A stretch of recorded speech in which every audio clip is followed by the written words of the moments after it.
was always fun, and not only fun, but also it helped me so much to improve myself, to play against the best Chinese players. I mean, I was always curious to play them.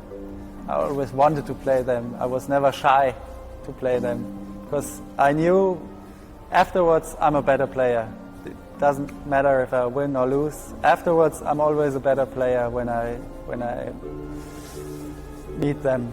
I wouldn't have become such a good player without the Chinese. So you have to be very sharp, and you cannot afford easy mistakes, and you have to be really on the point in that game.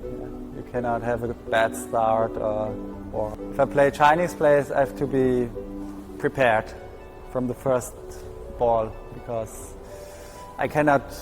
Okay, you have to read their game inside the game, but you have to be prepared already before, because you cannot afford to lose the first set.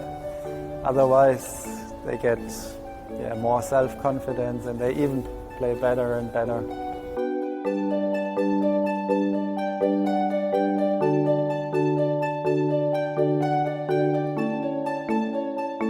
To find the talents, to spot them, to have good coaches for the younger ages, to have this table tennis centers where they can grow up, where they can go to school, where they can practice a lot.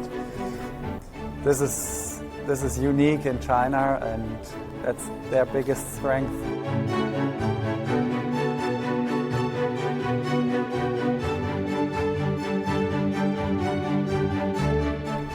Of course, I will try to play especially the Asian tournaments where I can compete against the best players like the Chinese players. Hopefully I can come back to China soon.